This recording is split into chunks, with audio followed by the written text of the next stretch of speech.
பெருகுவது. இது எப்ப தெரியும்னா ரொம்ப முதுமை வந்த பிறகுதான் அது தெரியும். 3 மாசத்துக்குள்ள எங்க அம்மா இறந்துட்டாங்க. எனக்கு அந்த திருக்குறளுக்கு அப்பதான் எனக்கு அர்த்தம் புரிஞ்சுது. வள்ளுவர் நம்ம நினைச்சதை விட வயசான தம்பதிகளை பார்த்து கூட அந்த கவிதை எழுதிருக்கலாம். எவ்வளவுதான் உங்களை சுற்றி இருக்கிற வாழ்க்கை கடுமையான வாழ்க்கையாக இருந்தால் கூட ஒரு துளி அன்பை நம்மிடமிருந்து இன்னொரு ஜீவனுக்கு கொடுத்து விடும். சில கவிதைகள் தான் நம்மை வாழவே வைக்கிறது. கவிதைக்கு இறந்த காலம் என்பதே கிடையாது. அது எப்போதும் நித்தியமான நிகழ்காலத்தில் மாத்திரமே. இந்த மாதிரி ஒரு சிச்சுவேஷன் உங்களுக்கு எல்லாம் வரலாம். புறக்கணிக்கப்படுவது. எனக்கு திறமை இருந்தும் புறக்கணிக்கப்படுகிற, துயர் உற குறுகுகிறவன் மனிதன், துயர் உற நிமிருகிறவன் கவிஞன். கருப்பை புற்றுநோய் குறித்த சந்தேகங்களுக்கான தங்கம் ஹோப்பை இலவசமாய் அணுகுங்கள். ஆனா அது எவ்வளவு பெரிய கவிதை இல்ல அது. அது அந்த உறவின் உன்னதம் என்பது காலத்தால் குறைந்து போவது அல்ல, காலத்தாலே விகசிப்பது, காலத்தாலே இன்னும் பெருகுவது. இது எப்ப தெரியும்னா ரொம்ப முதுமை வந்த பிறகுதான் அது தெரியும். ரொம்ப முதுமை வந்த பிறகுதான். அனிச்சமும் அன்னத்தின் தூவியும் மாதர் அடிக்கு நெருஞ்சி பழம்னு வள்ளுவர் எழுதினாரு. இதை விட ஒரு பெரிய கவிதை இந்த உலகத்துல இதுவரை நான் பார்த்தது. ஒரு பெரிய காதல் கவிதை. என்ன பொருள்? அனிச்சம். அனிச்ச மலர் இருக்குல்ல, அனிச்ச மலரை பத்தி என்ன சொல்லுவாங்க? முகத்து பார்த்தாலே வாடிடும், அவ்வளவு மென்மை. so subtle, tender. அனிச்சமும் அன்னத்தின் தூவி, அன்னப்பறவையினுடைய சிறகு. அன்னப்பறவை ரொம்ப மென்மையானது, அதனுடைய சிறகு ரொம்ப ரொம்ப மென்மை. அனிச்சமும் அன்னத்தின் தூவியும் மாதர் அடிக்கு நெருஞ்சி பழம்னு வள்ளுவர் தாத்தா எழுதியிருக்க. ஒரு காதலி இருந்தாலாம், அவளுடைய பாதம் அவ்வளவு சாஃப்டா இருக்குமா. இந்த அனிச்சமும் அன்னத்தின் தூவியும் கூட அவளுடைய காலுக்கு முள்ளு குத்தினா மாதிரி இருக்குமா அப்படின்னு ஒரு கவிதை. கவிதை புரியுதா இல்லையாங்க? அனிச்சமும் அன்னத்தின் தூவியும் மாதர் அடிக்கு நெருஞ்சி பழம். நெருஞ்சின்றது முள்ளு. அந்த நெருஞ்சி மரத்துல முள் செடியில அந்த பழம் அதுவும் முள்ளு முள்ளா இருக்கும். அவ காலுக்கு அதுவே கடினமா இருந்ததுன்னா அவ எவ்வளவு மென்மையானவள். இந்த கவிதையை படிக்கிற போது உங்க வயசை பொறுத்து ஒண்ணு ஏத்துப்பீங்க இல்ல ஏத்துக்க மாட்டீங்க. உங்கெல்லாம் இந்த கல்லூரி வயதுல இளைஞரா இருக்கீங்க, யாராவது ஒரு பொண்ணு காதலிக்கிறா இல்ல காதலிக்கிற மாதிரி சில விஷயங்கள் இருக்குன்னா இந்த கவிதை ஆமா இல்ல ரொம்ப அவளுடைய பாதங்கள். அது கல்யாணம் ஒரு 10-15 வருஷம், ஆமா இதனுடைய காலுக்கு இது வேறையாக்கும் அப்படின்னு தோணும். எனக்கு இந்த குரல் சரியா புரிஞ்சதில்ல. இதெல்லாம் ஓவர் பில்டப்பா இருக்குங்க இந்த கவிஞர்கள்லாம். ஆனாலும் ரொம்ப எழுதுறாங்க, அப்படிதான் நான் நினைச்சிட்டு இருந்தேன். ஆனா இந்த கவிதையினுடைய பொருள் என்னன்னு திடீர்னு எனக்கு ஒரு முறை புரிந்தது. எங்க அம்மா இறந்து போவதற்கு கிட்டத்தட்ட ஒரு 3 மாசம் முன்னாடி அவங்க முடியாம இருந்தாங்க, ரொம்பவே முடியாம இருந்தாங்க. அவங்களுக்கு ரொம்ப எந்திரிச்சு நடமாட்டம்லாம் கம்மியாயிருச்சு. எல்லாமே எனக்கு அலர்ஜியா இருக்கும்பாங்க. ஒரு சாதாரண போர்வையை போத்தினா கூட ஐயோ ரொம்ப அலர்ஜியா இருக்கு, இதை எடுத்துருமா. ஆனா வேற ஒரு போர்வையை போத்தினா அதுவும் எவ்வளவு சாஃப்டா நீங்க எதை போத்தினாலும் ஹார்டா இருக்குமாங்க. ஐயோ ரொம்ப கடினமா இருக்குன்னு சொல்லுவாங்க. அப்போ ஒரு நாள் அம்மா பக்கத்துல நான் தான் இருந்தேன். அப்போ அம்மா சொன்னாங்க வழக்கம் போல, ஐயோ காலெல்லாம் ரொம்ப கடுமையா இருக்கு, இந்த பில்லோவை வேணா மாத்துன்னு அம்மா சொன்னாங்க. எனக்கு கொஞ்சம் அம்மா சாஃப்டா அம்மா இருக்கு, இதை விட எப்படிம்மா சாஃப்டா? எங்க அப்பா உட்காந்தார், நீ போ நான் பார்த்துக்கிறேன்ட்டார். நான் அவங்க 2 பேரையும் அந்த ரூம்ல விட்டுட்டு நான் வெளியில வந்துட்டேன். ஆனா முழுக்க வெளியில வரல, அங்கதான் நின்றுட்டு இருந்தேன். எங்க அப்பா அம்மாவுடைய பக்கத்துல உட்காந்து அம்மாவனுடைய அந்த 2 பாதங்களையும் தன்னுடைய கையில எடுத்துக்கிட்டு அவர் ஒரு டவல் மாதிரி ஒன்று போட்டிருந்தார். அதை கொஞ்சம் சுருட்டி அதை அந்த பாதத்துக்கு கீழே எங்க அப்பா வச்சாரு. நான் அதுக்கப்புறம் அங்க நிக்கல, அது அவர்களுக்கான பிரத்யேகமான நேரம் அப்படின்னு சொல்லிட்டு நான் வந்துட்டேன். நான் அதுக்கப்புறம் 3 மாசத்துக்குள்ள எங்க அம்மா இறந்துட்டாங்க. எனக்கு அந்த திருக்குறளுக்கு அப்பதான் எனக்கு அர்த்தம் புரிஞ்சுது. இது இளம் காதலர்களுக்கு சொல்லப்பட்டதல்ல, ரொம்ப முதுமையிலே அந்த ரெண்டு உயிர்களும் ஒன்றை ஒன்று பற்றி கொண்டு வாழ்கிறது அல்லவா. ஒன்றிலிருந்து ஒன்று விடை பெற்று போய்விடுமோ என்ற தவிப்பின் விளிம்பிலே வாழுகின்ற முதுமை காதலர்களுக்காக எழுதப்பட்டது அந்த குறள் என்பது அப்போதுதான் எனக்கு புரிந்தது. இப்ப அந்த குறளை யோசிச்சு பாருங்க. அனிச்சமும் அன்னத்தின் தூவியும் மாதர் அடிக்கு நெருஞ்சி பழம். எங்க அம்மாவுக்கு எவ்வளவு சாப்பிட்டா கொடுத்தாலும் அது கஷ்டம் தோணுச்சு. ஆனா அப்பாவினுடைய கையை பிடிச்சு அவர் அந்த டவலை வச்ச போது எங்க அம்மா அப்புறம் கம்ப்ளைண்ட் பண்ணவே இல்லை. அந்த கட்டத்துக்காக எழுதப்பட்ட குறளாக அது ஏன் இருக்கக்கூடாது? அப்படிதான் இருக்கலாம். ஒருவேளை வள்ளுவர் நம்ம நினைச்சதை விட வயசான தம்பதிகளை பார்த்து கூட அந்த கவிதை எழுதியிருக்கலாம் தானே அப்படின்னு நான் நினைச்சுக்கிட்டேன்.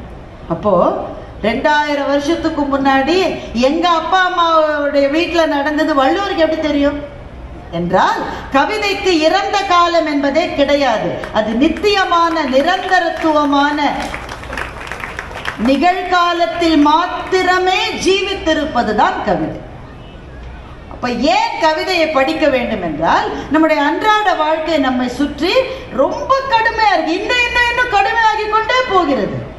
மேலும் மேலும் கடுமையாகி போகிற வாழ்க்கையில் நம்முடைய மனசிலே இருக்கிற ரம்யமான விஷயங்களை மீட்டெடுக்க வேண்டும் என்றால் நமக்கு கவிதைகளை தாண்டி வேற எதுவுமே கிடையாது. இப்ப அண்ணாச்சியனுடைய சில கதைகளை நீங்க எடுத்துக்கிட்டா அது கதை தான். ஆனா அது கதை இல்லை, அது கவிதை தான். அண்ணாச்சியனுடைய ஒரு கதையை வேகமா சொல்லிடுறேன். அது திருநெல்வேலிக்காரங்களுக்குன்னே அவர் பிரத்யேகமா எழுதுவார். இந்த கதையினுடைய கதாநாயகி பேர் பகவதி. பகவதியும் அவங்க வீட்டுக்காரர் சின்ன வயசு பொண்ணு தான். அப்பதான் ஒரு பிள்ளை இருக்கு, ஒரு வயசு 2 வயசு பிள்ளை இருக்கு. பகவதியும் அவர் வீட்டுக்காரரும் இருக்காங்க. பகவதி என்னுடைய தங்க லோகு வந்து ஊர்ல இருந்து வந்திருக்கா, அக்காவை பார்க்கறதுக்காக வந்திருக்கா. இப்ப இந்த மச்சினிகள் சின்ன ஒய்ஃபோடைய சிஸ்டர்ஸ் சின்ன பசங்க வந்தாக்க தன்னுடைய அத்தானை வந்து பயங்கர ஹீரோ வர்ஷிப் பண்ணுவாங்க. அதை பல பேர் வந்து கொஞ்சம் விகல்பமா சித்தரிப்பாங்க. எங்க அண்ணாச்சிக்கு அதெல்லாம் செய்யவே தெரியாது. அவருடைய உலகத்தில் எல்லாமே பவித்திரமானது, எல்லாமே புனிதமானது. அவருடைய உலகத்தில் இருக்கிற எல்லா மனிதர்களும் நிறைவானவர்கள். அவர்களுக்கு குறைகள் இருந்தால் கூட அதுவே நிறைகள் தான்.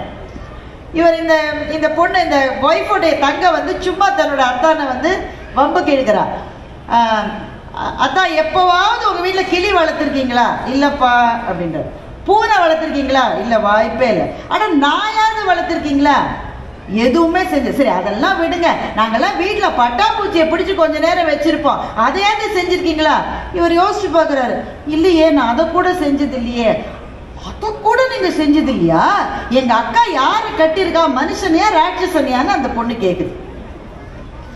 அப்போ இவருக்கு வந்து தன்னுடைய மனைவி அதுக்கு என்ன பதில் சொல்ல போறான்னு இந்த ஆளுக்கு கேட்கணும்னு ஆசை. அதாவது தன்னுடைய மச்சினிச்சு கேலி பண்ணிட்டா மனைவி அதுக்கு என்ன ரியாக்ஷன் கொடுக்க போறான்னு இவருக்கு தெரிஞ்சுக்கணும்னு ஆசை. அவங்க மனைவி, அப்பதான் பகவதி சமையல் உள்ள இருந்து அப்பதான் வெளியில வர்றா. பெண்கள் ஒரு அறையிலிருந்து இன்னொரு அறைக்கு போகிற போது இன்னும் அழகாக தோன்றுகிறார்கள் அண்ணாச்சி எழுதியிருக்கு. இவர் பார்த்துக்கிட்டே இருக்காரு. அப்ப அந்த தங்க கேட்கிற, அக்கா நீ சொல்லு, நீ கட்டிருக்கிய, அவர் என்ன மனுஷனா ராட்சசனா? என்னன்னே சொல்லாம திடீர்னு மனுஷனா ராட்சசனா நான் என்னடி சொல்றது? மனுஷனா இருக்கிற நேரத்துல மனுஷனா இருக்கணும், ராட்சசனா இருக்க வேண்டிய நேரத்துல ராட்சசனா இருக்கணும்னு பகவதி பதில் சொல்றான். அப்புறம் என்ன பஞ்சாயத்துன்னு கேட்கிறா. வந்து உட்கார்ந்த உடனே உங்க வீட்டுக்காரர் ஒரு கிளிய கூட வளர்த்தது இல்லையா, ஒரு பூனை கூட அவருக்கு தெரியாதா, ஒரு நாயை கூட வளர்த்தது இல்லையா, அவர் என்ன மனுஷனான? இவர் இந்த கணவர் சொல்றாரு, பகவதி இவ இதெல்லாம் சொல்லி உன்னை திரும்ப அம்மா வீட்டுக்கே கூட்டிட்டு போயிடுவா போல இருக்குமா, என்கிட்ட இருந்து பிரிச்சு அவ்வளவு பெரிய குற்றப்பத்திரிக்கை என் மேல வைக்கிறாங்க. ஆனா இவங்க நினைச்ச மாதிரி பகவதி இதை ஜாலியா எடுத்துக்கல. திடீர்னு அவர் நினைவு எங்கேயோ போயிருச்சு. அவர் சொன்னா, எங்க அப்பா ஒரு வாத்தியாரு, எங்க வீட்டுல நாங்க 7 பொம்பளை பிள்ளை 4 ஆம்பளை பிள்ளை. இவ்வளவு பிள்ளையும் பெற்றதுக்கு பிறகு எங்களை வளர்த்ததுக்கு பிறகு திடீர்னு அம்மா இறந்துட்டாங்க. எங்க அப்பா ஒத்தையாளா எங்களை வளர்த்தாரு. அவர் வளர்த்தாரு என்ன, நாங்க ஒருத்தர் வளர்த்துட்டோம். இதுல இந்த மாதிரி வளர்ந்த போது நாயையும் பூனையும் கிளியையும் வளர்க்கறதுக்கு எங்களுக்கு எங்க நேரம் கிடைச்சிருக்கு? ஒருத்தர் நாங்க வளர்த்துட்டோம் அப்படின்னு சொல்லும் போதே இறந்து போன அம்மாவினுடைய நினைவினால் பகவதியுடைய கண்ணில் இருந்து கண்ணீர் வந்தது. அக்கா அழுவுறத பார்த்து தங்க லோகுவுக்கு உடனே அழுக வருது. இப்போ பகவதி சொல்ல, எங்கள் அம்மா இறந்த போது எங்கள் வீட்டில் முதல் பிள்ளைக்கு 27 வயசு, கடைசி பிள்ளை லோகுக்கு 1.5 வயசு. இந்த ரேஞ்சில் எங்கள் வீட்டில் இவ்வளோ பிள்ளைகள் நாங்கள் வளர்ந்தோம். ஆனால் என்ன ஒன்றும் எங்கள் அப்பா எங்களை குறையா வளர்க்கல, நல்லா தான் வளர்த்துருக்கோம். இப்போ கூட எங்களை பார்த்தா நாங்கள் எங்கள் ஊருக்கு போனால் ஆச்சி சொல்லும், உங்கள் அம்மா உங்களெல்லாம் பார்த்தா உங்கள் அம்மா ஞாபகமாகவே இருக்குடின்னு சொல்லும். நாங்களும் எல்லாரும் ஒரே போல தான் வளர்ந்தோம். எங்கள் அம்மா சொல்லுவாங்க, ஒரு பொம்பளை பிள்ளையோடைய அழகு எதில் இருக்குது தெரியுமா? தலைக்கு குளிச்சு முழுகின ஒரு பிள்ளைக்கு கையில் ஒரு சினுக்கோரியை கொடுத்து வகுடு எடுக்க சொன்னால் கொஞ்சம் கூட கை பெசகாமல் வகுடு எடுக்கணும். எந்த வேலை செஞ்சாலும் முழுமையாக செய்யணும்னு எங்கள் அம்மா சொல்லித்தான் எங்களை வளர்த்தாங்க. இதெல்லாம் அந்த திருநெல்வேலி லாங்குவேஜ் இது எல்லாமே. உடனே இவர் நினச்சி பார்த்துக்கிறாரு, கணவர் நினச்சி பார்த்துக்கிறாரு, உண்மைதான். அவங்க வீட்டுக்கு வந்த பிறகு லோகு 2-3 நாளாக அவள் தான் கோலம் போடுறான். அவ்வளவு நாளா மனைவி பகவதி தான் வீட்டு வாசல்ல கோலம் போடுவா. லோகு 2-3 நாளா அவ கோலம் போடுறா. அக்காக்காரியோட கோலத்துக்கும் தங்கக்காரியோட கோலத்துக்கும் எந்த வித்தியாசமும் இல்லை. புள்ளி வைக்கிறதுல இருந்து அந்த கோட்டை சுழிக்கிறதுல இருந்து அச்சு போன மாதிரி ஒன்னாவே இருக்கு. அவங்க அத்தை சொன்னாங்களா, அத்தை வீட்டுக்கு வந்துட்டாங்க. இவங்க கேட்டாங்க, என்ன அத்தை விலாசமே இல்லாம எப்படி வீட்டுக்கு வந்தீங்க? ஆமா, வாத்தியார் மக வீட்டுக்கு வர்றதுக்கு விலாசம் வேற வேணுமாக்கும். வாசல்ல இருக்கிற கோலத்தை பார்த்தாலே தெரியுது இந்த வீட்டு பொண்ணு போட்ட கோலம்னு என்று அண்ணாச்சி எழுதுகிறார். அப்புறம் அந்த பகவதி சொல்றா, இப்படி ஒருத்தர் வளர்த்துக்கிட்டோம். ஆனா நம்ம என்னைக்காவது ஒரு நாள் ஜூக்கு போறோம்னு வச்சுக்கோயேன், அங்க ஒரு இடத்துல மான் முகத்தை நீட்டினா நான் ஒரு பிடி புல்லை கொடுப்பேன், லோகு நீ கூட ஒரு பிடி புல்லை கொடுப்ப. உங்க அத்தா 2-3 பிடி புல்லை கொடுக்காம ஓய மாட்டாரு. அது போராத மனுஷனுக்கு என்று பகவதி கேட்டார். இந்த கணவர் பதில் சொன்னார், ஆமா இந்த உலகத்துல புல்லுக்கா பஞ்சம்னு கேட்டார். உடனே லோகுவினுடைய கண் கலங்கியது அப்படின்னு சொல்லி கதையை முடிச்சிருக்காரு. இந்த உலகத்துல புல்லுக்கா பஞ்சம், இந்த இடத்துல புல்லுன்றது புல்லா? நம்ம கொடுக்கறதுக்காக இருக்கிற அன்புக்கு இந்த உலகத்துல என்ன பஞ்சம்ன்ற விஷயத்தை தான் நான் அண்ணாச்சி இருக்கேன். இந்த கதையை படிச்சு முடிச்சப்போ, எவ்வளவுதான் உங்களை சுற்றி இருக்கிற வாழ்க்கை கடுமையான வாழ்க்கையாக இருந்தால் கூட ஒரு துளி அன்பை நம்மிடமிருந்து இன்னொரு ஜீவனுக்கு கொடுத்து விட முடிகிற வாழ்க்கையை நாம் வாழ்ந்தால் அதுவே போதும்னு நமக்கு தோணுதில்லை? அப்படிப்பட்ட ஒரு சிந்தனையை நம்முடைய நெஞ்சத்துக்குள் கொண்டு வரக்கூடிய ஒரு தமிழ் எழுத்தாளர் இருக்கிறார் என்றால் அவர்தான் வண்ணதாசன். அவரைத்தான் இன்றைக்கு இந்த மண்ணும் இந்த அரங்கமும் கௌரவிக்கிறது. மக்களை நாம் கொடுத்து வைத்திருக்க வேண்டும். ஏனென்றால் கவிதைகள் நம்மை வாழ்க்கையை ரசிக்க செய்கிறது. அது மாத்திரமில்ல, சில கவிதைகள் தான் நம்மை வாழவே வைக்கிறது. சில கவிதைகள் தான் வாழ வைக்கிறது. இதோ இந்த மண்ணில் பிறந்த பாரதி எழுதினான், வஉசியை செக்கிழுக்க வைத்தார்கள் என்ற செய்தி பாரதியினுடைய காதுக்கு வருகிறது. உடனே எழுதினான், தண்ணீர் விட்டோ வளர்த்தோம் சர்வேசா, இப்பயிரை கண்ணீரால் காத்தோம் கருக திருவுளமோ, மாதரையும் மக்களையும் வன்கண்மையார் பிரிந்து காதல் இளைஞர் கருத்தழிதல் காண்பாயோ, மேலோர்கள் வெஞ்சிரையில் வீழ்ந்து கிடப்பதும் நூலோர்கள் செக்கடியில் நோவதுமே காண்கிலையோ, எண்ணற்ற நல்லோர் இதயம் கலங்கி இரு கண்ணற்ற செய்போல் கலங்குவதும் காண்கிலையோ என்று மகாகவி பாரதி கண்ணீரோடு எழுதினார். அந்த கவிதை எழுதப்பட்டு 110 ஆண்டுகளுக்கு மேலே ஆகிவிட்டது. பாரதி உயிரோடு இல்லை, வஉசி உயிரோடு இல்லை.